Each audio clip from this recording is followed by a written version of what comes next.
Hello बच्चों, आप लोग कैसे हैं? आप लोग मस्त होंगे और मैं भी मस्त हूँ। और इस मस्त के साथ आज मस्त टॉपिक स्टार्ट करते हैं। वैद्युत द्विध्रुव आघूर्ण। वैद्युत द्विध्रुव आघूर्ण 12th क्लास की फिजिक्स का ये आपका टॉपिक है और बोर्ड एग्जाम के लिए बहुत इंपॉर्टेंट है। और आज की क्लास में आपने इसे कंप्लीट देख लिया तो आप इस टॉपिक को भूल कर भी भुला नहीं पाएंगे। ठीक है, बस आपको इस टॉपिक को कंप्लीट देखना है, आपके दिमाग में फिट हो जाएगा, गारंटी है। ठीक है, बस आपको टॉपिक को देखना है। ठीक है, चलिए स्टार्ट करते हैं। तो आज की क्लास में टॉपिक है आपका वैद्युत द्विध्रुव आघूर्ण। तो समझते हैं, सबसे पहले समझते हैं वैद्युत द्विध्रुव को। पहले वैद्युत द्विध्रुव को समझो, फिर वैद्युत द्विध्रुव आघूर्ण को समझो। वैद्युत द्विध्रुव आघूर्ण होता क्या है? तो सबसे पहले हम लोग चित्र पे बनाते हैं, इसका चित्र बनाते हैं। ये बन गया भैया वैद्युत द्विध्रुव का चित्र। ठीक है, ये प्लस क्यों आवेश कर दो, ठीक है, और ये आप क्या कर दो, माइनस क्यों आवेश। ठीक है, जो वैद्युत द्विध्रुव आघूर्ण होता है और जो ये आवेश होते हैं, इन आवेशों की जो बीच की दूरी होती है वो भैया आपकी क्या होती है, 2l होती है। ठीक है, अब समझिएगा यहाँ पे जो आवेश आपका रहने वाला है क्यों, तो क्यों क्या है, देखो यहाँ पे हमने Q1 Q2 नहीं लिखा है। इसके पीछे अगर आपने पढ़ा है, क्लासेस ली हैं, तो उसमें आपने कहीं Q1 Q2 देखा होगा। क्यों नहीं यहाँ पे Q1 Q2 लिखा जाएगा? इसमें क्यों नहीं लिखा जाएगा?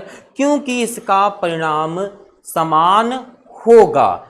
क्यों नहीं लिखा जाएगा? क्योंकि इसका परिणाम क्या होगा, समान होगा, इक्वल होगा। ठीक है, समान मतलब भैया अगर यहाँ पर 10 माइक्रोकुलाम है, अगर यहाँ पर 10 माइक्रोकुलाम है तो भैया आपका यहाँ पर भी 10 माइक्रोकुलाम होगा, लेकिन यहाँ प्लस का होगा, यहाँ पर माइनस का होगा।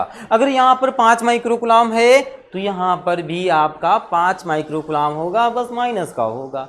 यानी परिणाम जो हैं वो आपके समान होंगे, पर जो आपके भैया विपरीत आवेश हैं वो विपरीत होंगे। क्यों क्यों गुरु जी विपरीत क्यों होंगे? क्योंकि भैया एक प्लस का होगा, एक माइनस का होगा। तो समझ में आया या नहीं आया? पहले बताएंगे सब बच्चे, इतना समझ में आया या नहीं आया? ठीक है, अब पढ़ेंगे एक बार। यदि समान परिमाण के दो विपरीत, भैया दोनों विपरीत हैं, एक प्लस का, तो परिमाण जो है वो समान है, लेकिन आवेश जो है वो विपरीत, क्योंकि एक प्लस का एक माइनस का है। ठीक है, पर स्थित हो तो यह निकाय वैद्युत द्विध्रुव कहलाता है। कुछ है याद करने वाला? चित्र को देखा, इसको याद करना पड़ेगा? नहीं भैया, इसको लिख दोगे ऐसे आप बोर्ड एग्जाम में, लिख दोगे ना? ठीक है, एग्जाम्पल के थ्रू सर जी ऐसा कोई एग्जाम्पल बता दो जिससे और समझ में आ जाए। तो एग्जाम्पल में हम लिख सकते हैं हाइड्रोक्लोरिक। ठीक है, इस तरीके से चीजें आप लिख सकते हो। ठीक है, क्यों? अच्छा, हाइड्रोक्लोरिक है कैसे ये भी तो बता दो भैया। अब इसको अगर हम बताने बैठेंगे तो भैया हाइड्रोजन का प्लस, क्लोरीन का माइनस। ठीक है, लेकिन यहां पर देखो प्लस से यहां पर माइनस, यानी आवेश विपरीत है, लेकिन यहां पर भी आपके परिमाण समान है। यहां पर भी 1 है और यहां पर भी 1 है। आप इस तरीके के एग्जाम्पल और भी लिख सकते हैं। समझ में आया नहीं आया एग्जाम्पल से? ठीक है, तो आपको वैद्युत द्विध्रुव समझ में आ गया होगा। अब समझते हैं वैद्युत द्विध्रुव आघूर्ण को। ये वैद्युत द्विध्रुव आघूर्ण क्या होता है ये भी समझ जाएंगे, बस पढ़िए वैद्युत द्विध्रुव आघूर्ण। अब समझिए, पहले बना लेते हैं वैद्युत द्विध्रुव आघूर्ण। ये बन गया आपका वैद्युत द्विध्रुव आघूर्ण। यहां पर भी सेम, एक प्लस का होगा, एक माइनस का होगा। बीच की दूरी भैया 2l ही रहने वाली है, उसमें भी 2l, इसमें वैद्युत द्विध्रुव आघूर्ण की जो लंबाई होती है वो 2l ही होती है। ठीक है, अब इसके बीच क्या करेंगे, देखो इसमें क्या वैद्युत द्विध्रुव आघूर्ण में क्या होगा, दो आवेश हैं, एक आपका प्लस का आवेश है, एक माइनस का आवेश है। अच्छा, जब बच्चा इस टॉपिक का न्यूमेरिकल करता है तो बहुत कंफ्यूज होता है। क्यों? क्योंकि अधिकतर जो टीचर होते हैं प्लस के क्यों आवेश को रख के अपना पढ़ाते हैं, लेकिन कभी कभी उसका आंसर ऐसा आ जाता है तो कंफ्यूज हो जाता है, वो समझ नहीं पाता है। ठीक है, तो इसके जो न्यूमेरिकल की क्लास होगी ना उसको देख लेना, सारी कंफ्यूजन आपकी दूर कर दूंगा। ठीक है, बस देख लेना एक बार। ठीक है, एक प्लस क्यू आवेश है, एक माइनस क्यू आवेश है। अब इन दोनों आवेशों में से आपको एक कोई आवेश लेना है, कोई भी एक ले लो, चाहे प्लस का ले लो चाहे माइनस का ले लो। चलो हमने आपको प्लस का दे दिया, भैया प्लस का ले लो क्यों आवेश, ये वाला आप ले लो, ठीक है। ये वाला मान लीजिए हमने ये ले लिया, ठीक है।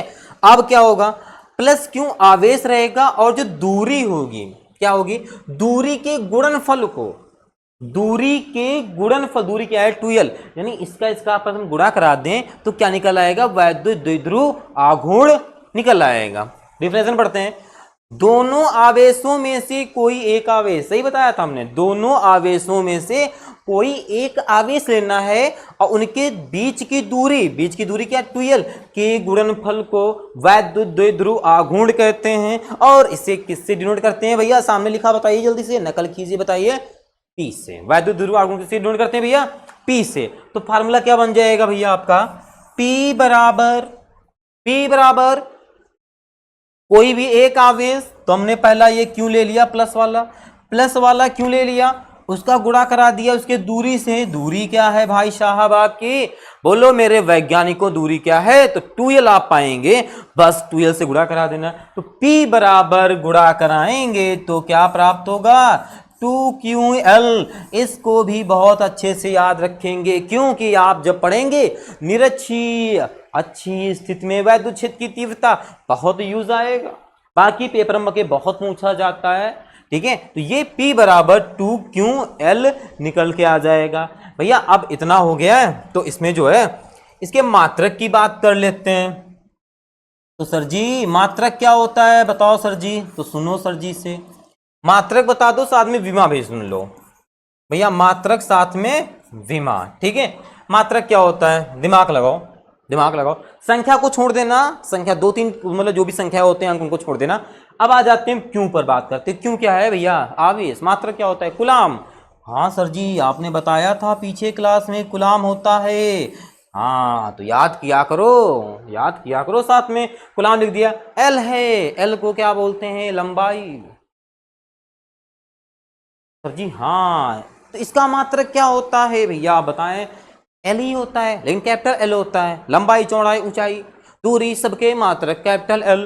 तो भैया हाँ अच्छा मात्रक नहीं पहले हम लोग उसमें बीमा में हम लोग चले गए थे, हम लोग एल का मात्रक, जो लंबाई का मात्रक होता है वो मीटर होता है, ठीक है। हम बीमा में चले गए थे गुरुजी आपके, भैया बीमा में चले गए थे, ठीक है। फिर से हम लोग यहाँ पे आ जाते हैं, क्यों गुलाम होता है, एल का जो मात्रक होता है वो मीटर होता है, एल हमने विमा बता दी थी, ठीक है भैया। तो मीटर लिख देंगे, ठीक है, यानी लंबाई चौड़ाई ऊंचाई दूरी का मात्रक मीटर, लंबाई चौड़ाई ऊंचाई की विमा कैपिटल एल, ठीक है। दोनों चीज क्लियर हो गई, ठीक है। मात्रक हो गया भैया। बीमा क्या होती है अभी बताया हमने, कैसे बताया देखिएगा, तो बीमा को लिखेंगे। अब कुलाम की बीमा अभी तुमको आज ही क्लास में बताई थी, क्या बताई थी सब बच्चे बताएंगे, हाँ बताइए क्या बताई थी, नहीं याद है, अरे भैया याद किया करो, देखो कैसे बताई थी। तो बीमा फिर से एक बार देख लो आप लोग, क्या बताई गई थी। तो गुलाम की जो बीमा, लेकिन याद करेंगे क्यों बराबर हमने आईटी बताया है, आई की बीमा ए एम्पियर है, एम्पियर को ए से, टी टाइम ए।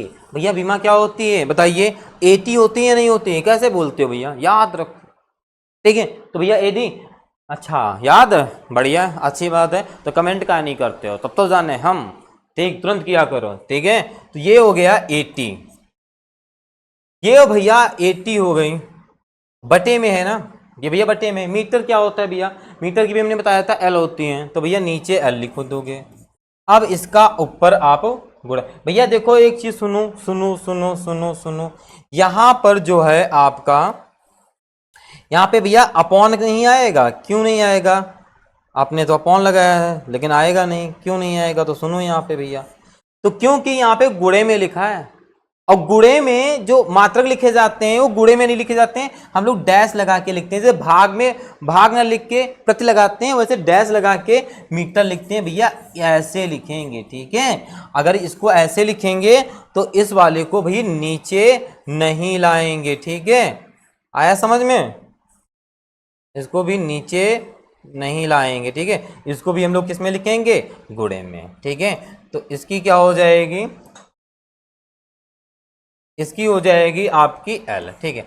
अब इसका गुणा करा दूं तो क्या हो जाएगी बताइए, इसका गुणा कराएंगे तो क्या हो जाएगी, तो भैया गुणा कराओ। देखो मैं बता दूं, एम एल टी ए, इसको याद कर लेना, इसके अकॉर्डिंग विमा को लिखा जाता है। ये नहीं कि आप ए को पहले लिख दो, टी को पहले लिख दो, एल को बाद में लिखो, ऐसा कुछ नहीं। एम है तो एम पहले लिखेंगे, पर एम नहीं है तो एल को लिखेंगे, एल है भैया गुणा कराएंगे, एल आगे आ जाएगा। फिर टी को लिखेंगे, टी भी है और साथ में ए भी है, ठीक है। तो ये आपकी विमा हो जाएगी, ठीक है। सबको समझ में आया अच्छे से, ठीक है। तो साथ में अब क्या करेंगे आप लोग, पहले तो इसका स्क्रीनशॉट ले लीजिए अच्छे से, ताकि और अच्छे समझ में आ जाए। एक बार इसका सब बच्चे स्क्रीनशॉट लेंगे, ठीक है, ले लिए। चलिए अब नेक्स्ट का लेंगे, ठीक है, ओके, ठीक है, ओके ले लिया। अब आप क्या करेंगे, मैंने काम किया, आपने भी काम किया, स्क्रीनशॉट लेकर अब एक और काम कर देना, क्या, कॉपी में नोट करके एक बार रिवीजन भी कर लेना, ठीक है, दिमाग में आ जाएगा, ठीक है।